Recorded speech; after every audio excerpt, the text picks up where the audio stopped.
It's one small step for man, one giant leap for mankind. Columbia. This is Houston, AOS, over.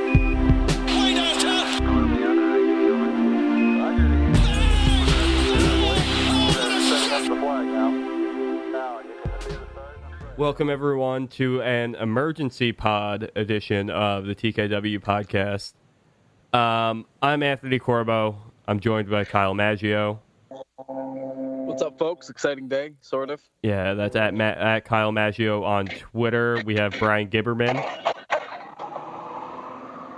If you hear loud trucks and planes, my job is in a very good place. But I'm talking to you two again, so this is a terrible day for me. Well, you can go follow him at Bryan Gibberman on Twitter. He'll just yell at you like he does us on the podcast.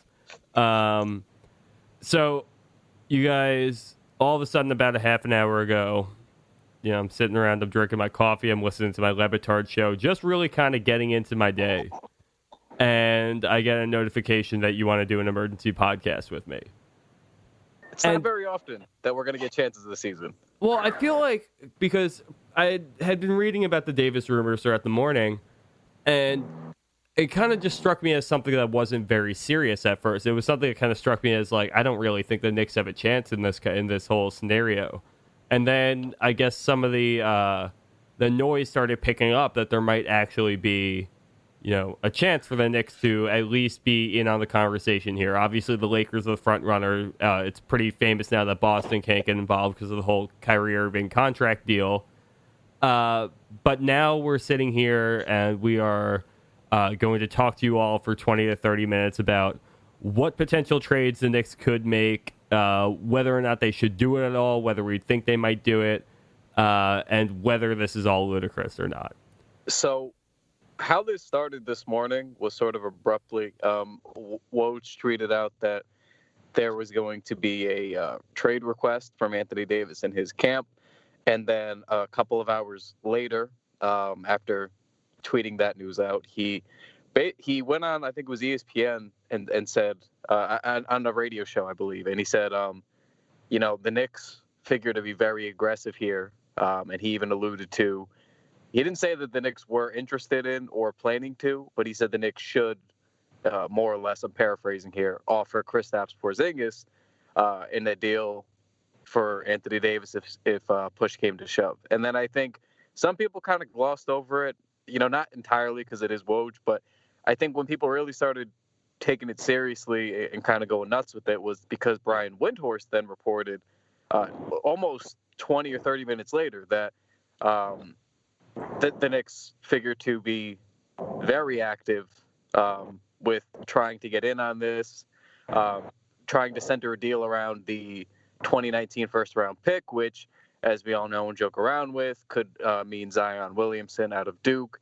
So I think that's when everybody started to go a little bit nuts. It was like the combination of two really well-known national guys kind of breaking down two different angles of why the Knicks, should and could be interested in making a move. So let's start. There's two pieces here, and you just hit on them. It's the pick and it's KP. We're all cracking jokes on Lakers fans because of how their pieces have been devalued this year and their young player package isn't really that great. I wouldn't say the Knicks guys have been devalued, but something along the lines of a trade involving just like Mitchell Robinson, Kevin Knox, and Frank Ntilikina. Why can't I say that anymore? I've always said it right, and now I can't anymore. I'm getting annoyed. God. I'm just going to jump in and save you from now on when that happens. I'm just going to say Frank, and then as soon as you say Frank, I'll say Ntilikina. And you got it. You did it. You did it there. No. He doesn't need a crutch. He's got this. But okay. I don't know. I've been saying it right for 2 years, and all of a sudden now I can't say it anymore. It's the strangest fucking thing in the world. Jesus. But so, yeah, those three things, as much as I love all three players, that's a laughable trade offer for KD, for Anthony Davis. Well, and go ahead. No, I was just going to say, do we want to just dive right into what we think, what the Knicks potentially have to offer here? I think the big question that's been surrounding, everyone talking about the Knicks this morning, or kind of what has started to sink in on people is that it's like what you're saying is that the Knicks don't really have a shot at acquiring Anthony Davis unless they include one of Kristaps Porzingis or the upcoming pick in this draft, right? Yeah, and I was having a couple of wait. Did I just hear a both? Yeah, I think you need to give up both if you're going to Wow. get Okay. Every single team in the league is going to put their offers together for him. Woj updated his story and talked about how contenders are willing to give up stuff to make a run at him this year, and then if he wasn't going to stay, would flip him for assets. And during the offseason, if they wait to trade him, for the Knicks perspective, the best thing that could happen is it happens now because that pick is unknown, and then you only have like that 14% chance or whatever it would be of that unprotected pick. And it's such a small chance they get Zion. But if the Pelicans valued that, that would be the best thing. I think it would take both. I don't think you would get it with one or the other. Here's what I want to ask you guys, because this is a debate that I was having on Twitter it was very respectful debates today on it, which was nice. And for me, it's about the starting point. Like, what's the starting point? And I think at that point, you have to decide what you're comfortable starting with. Like, I wouldn't want to start with, like, KP and the pick, and then whatever we got, you'd have to do for salary or whatnot, or if they need another young piece or something, you can figure it out from there. But, like, my starting spot in negotiations would be like, look, I'm perfectly comfortable giving you the 2019 pick, whether it's right this second or, we confirm it's a top 3 pick in the summertime. So I'm good with giving you the 19 pick unprotected. You do what you got to do with it. Just take it. Kevin Knox and Mitchell Robinson. I think like you have to start there and be like, is that okay? How much more would you want? Would we need to throw in a guy like, Frank? Would we need to throw in, like another young asset? Do you want another pick? And I would try to work that angle until you couldn't, because, and this is what I wanted your guys' thoughts on. I brought it up in Slack, and then I want to hear your guys' starting point and counter. I'm not big on wanting to give up KP, not because I don't think it's fair value for the deal, but because then I feel like we're back in 2011 kind of with Melo, where we're going to gut it a little bit, got a big piece of what we hope to have going forward, to then start out Anthony Davis with a bunch of dudes, basically, a couple of kids, and I think we're back at square one with, a star and not much else, and just kind of hoping people come here. So I'm curious as to your thoughts on where you'd want to start and like how much you'd actually be comfortable giving up, given the situation that if you move KP, you're kind of looking at a bit of a barren wasteland. I agree with your starting point. I would disagree that it would be the same as the Melo deal, because there's a couple key significant factors that are different. One, Davis is a much better player than Melo. For sure. And two, they would have kept the cap space situation. I don't know how the cap space stuff would be impacted by acquiring Davis, because he's making more next year than that Porzingis cap hold. But you would have an avenue to free up money easier than the Knicks did right in the aftermath of the Melo thing, when they mishandled the Billups Chandler stuff for the amnesty. And now I do just want to interject one quick thing and then let you continue. The reason I brought up the Melo situation was because they were strapped into a worse player making a lot of guaranteed money in Amari at that point too. And I feel like if you mortgage everything except for KP, and then you have KP and Brow and little else, I think that's okay. I think that's a fine starting spot, because I think Porzingis is a better player, or figures to be very shortly, assuming full health, a player than Amari was going in. We knew he had a lot of miles and a lot of health concerns. So I think tying up your money to a KP max situation and just giving up on everybody else and giving that to New Orleans is a little bit better than being stuck with Melo and a risky cap situation. Anthony, you go ahead. I was just about to finish that. Bye. No, if you, I'm kind of curious too, because we're talking about the contract situation again. If the Knicks were to say they're going to go all in here, and they decide that the price of Kristaps plus the potential of landing the number one pick this year is worth having Anthony Davis under contract for 2+ seasons, however more money he's going to be making, all that. My thought is that, can you get New Orleans to take back some of your bad salary as well? Like, if you're going to be giving them Kristaps Porzingis, a potential all-star player, a potential all-NBA player in the future, plus a pick that could be slated for, it's a pick that is nearly guaranteed to get you at least a rotation player and potentially a franchise-altering talent again. At that point, can you get them to take like Tim Hardaway Jr. back with them? And so the Knicks can clear off that contract off their books, and that way you have more salary cap space available and you don't have that concern as much. Not a chance in hell. No. I think the thing is, we need to do something to make the money work to begin with, because if you just trade Kristaps in the pick, that's not enough. It likely seems to be Cantor to me. Right. Yeah. So it'd probably be Cantor who has the largest expiring. That makes the most sense. So if you were going to trade KP in the pick, I think again that's fair value in the present to give.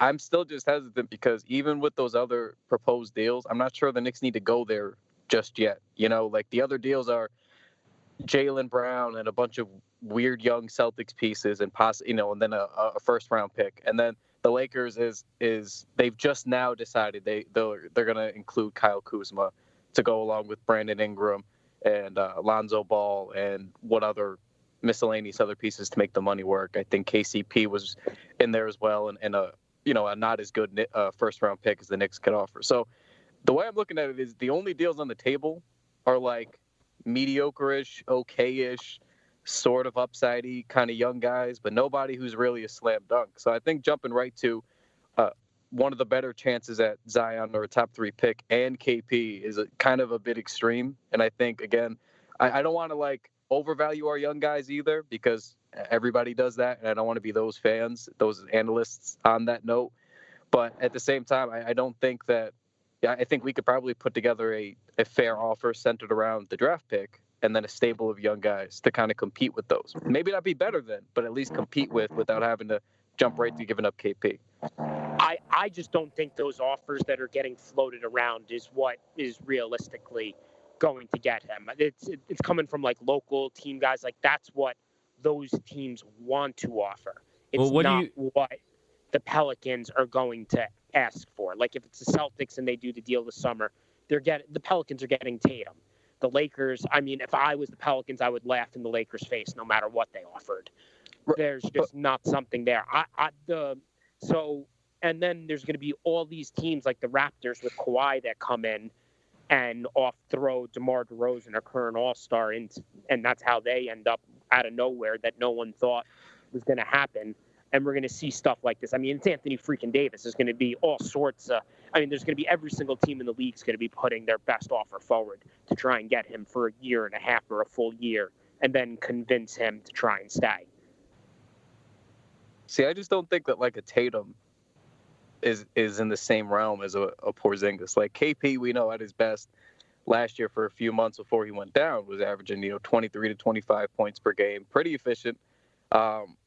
He could obviously shoot from outside, protect the rim. He's a 4 and a 5. I just don't know that, without overvaluing KP, I just don't know that there's a player being rumored who has that singular level of talent. I think there's packages where maybe a Celtics package headlined by Tatum is more valuable, but I don't know that there's a single better player than that the Pelicans can get.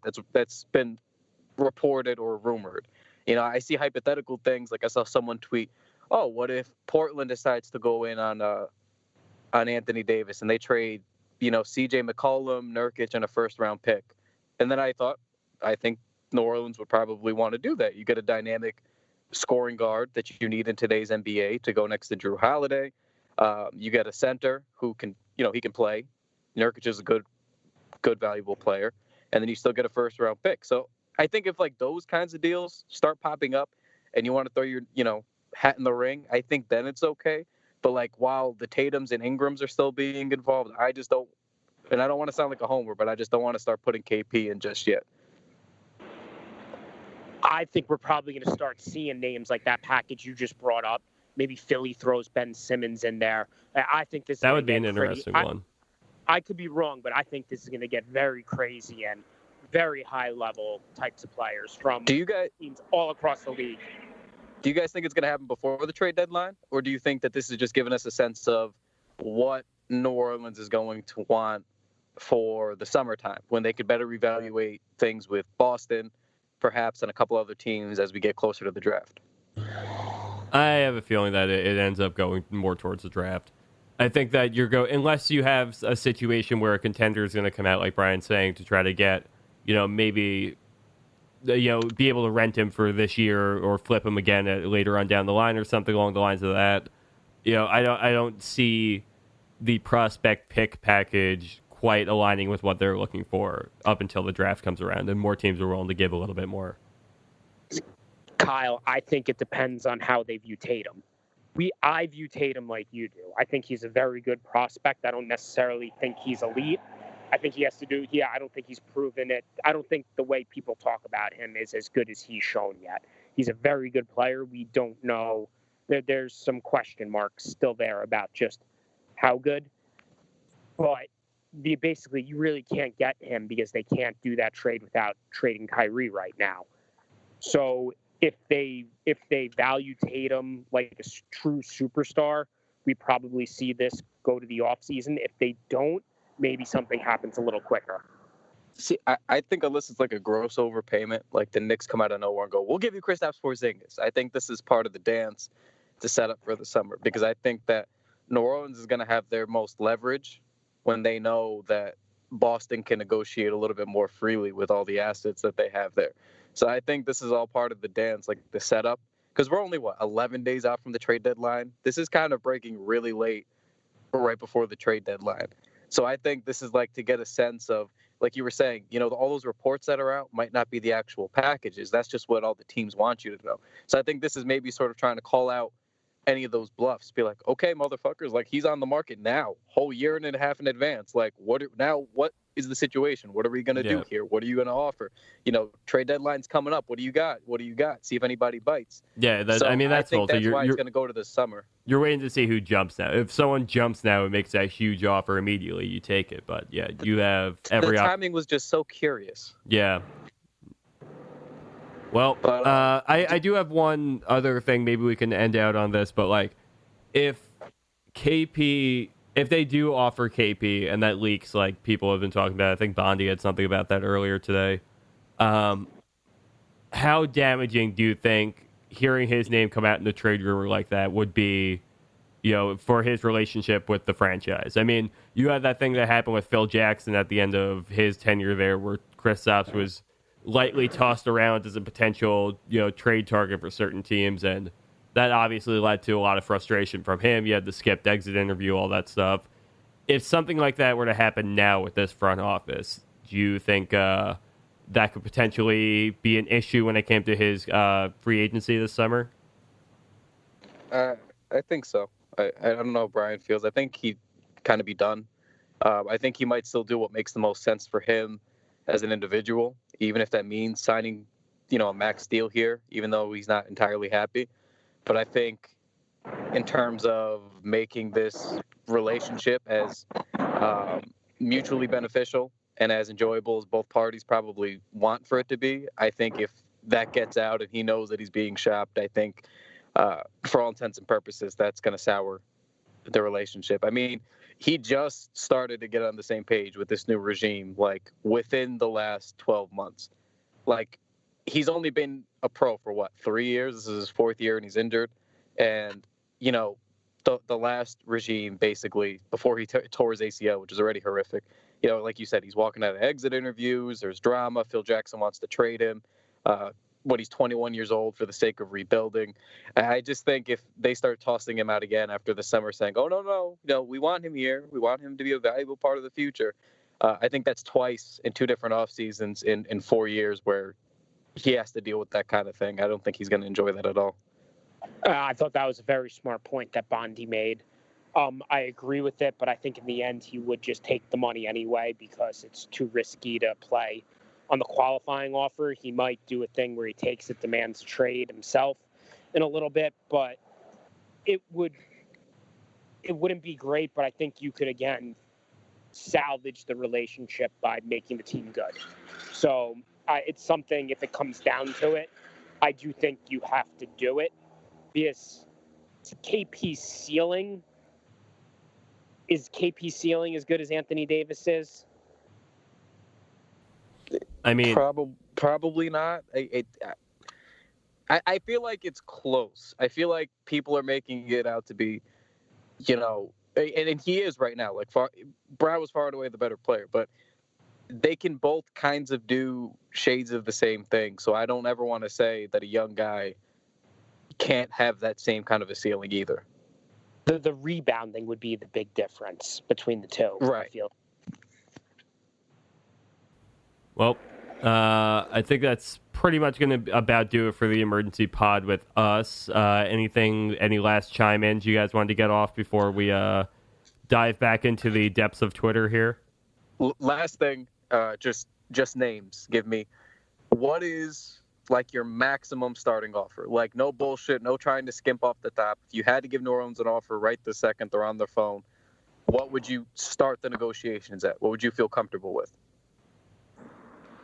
I would go Cantor, Ntilikina, and Knox Robinson this year's pick. I don't give a shit. I'm putting it all on the table except for KP right now. So my question is, I want to ask a question. Would you rather trade Knox or the pick? If you went, they could have KP and you get one of Knox or the pick. Which one? I'd trade Knox.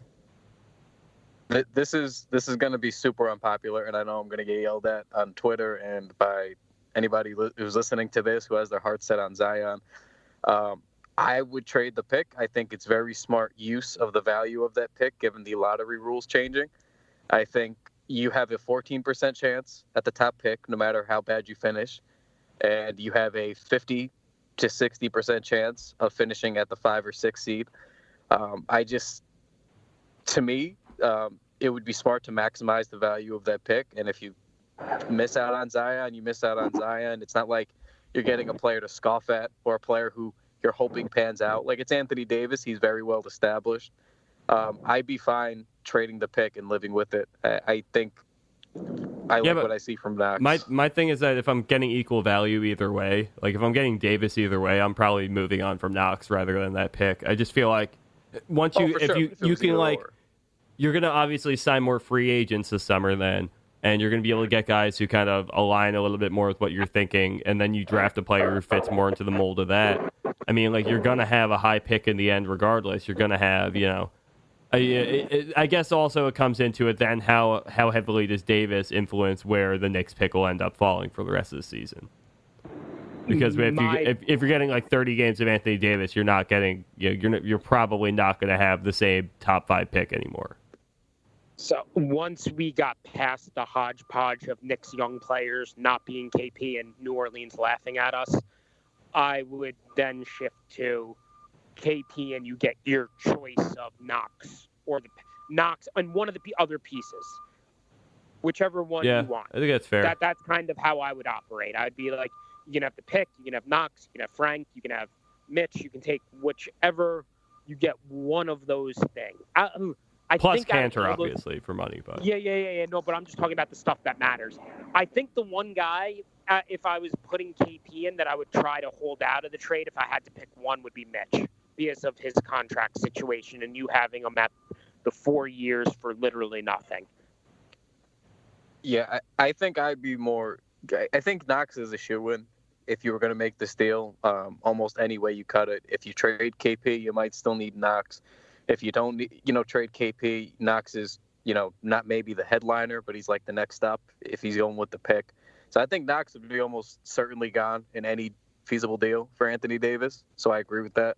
I think pretty much. I'm always partial to trying to hang on to the scorer, and I know that Mitch has shown flashes of being an elite defending big, but I when you get a wing scorer like that, I'm always going to be partial to him. seems like pretty much Mitch, What's up, Bryan? just one thing. I'm with you. I think Knox has more upside, but the contract situation. It's not about the player. It's more about the contract. The Having value, Mitch yeah. at less for 4 years and $4 million is crazy. That literally could end up being the best contract in the NBA. So, I mean, I was just going to say, it seems like from what we're talking about, a lot of what the Knicks have in their system right now, they're all within the same tier of value. And it's kind of more on New Orleans to choose, which one they think is going to be a better fit with them long term, whoever they would want to grab. But I mean, I think what we basically come to here is it's not, the Knicks aren't going to have to give up everybody to get Anthony Davis, but it's going to be a pretty substantial hit to whatever core they've started to develop so far.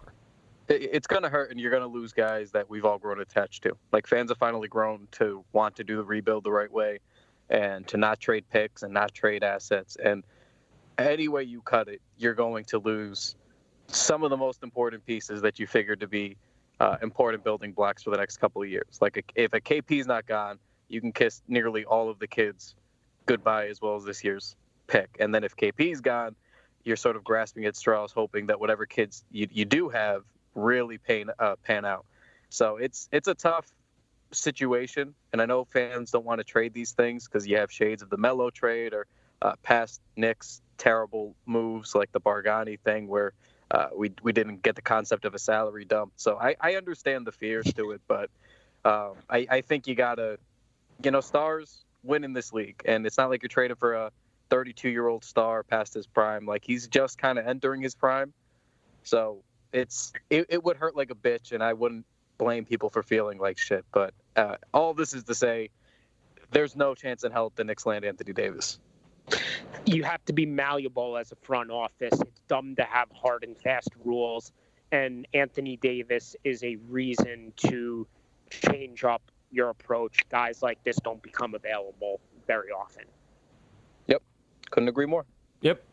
All right. Well, that's going to do it for this emergency edition of the TKW podcast. Make sure you rate, review, and subscribe on your podcast platform of your choosing. They all help us out. If you're on YouTube, make sure that you subscribe to our channel. Follow the Knicks Wall on Twitter. Follow all of us on Twitter.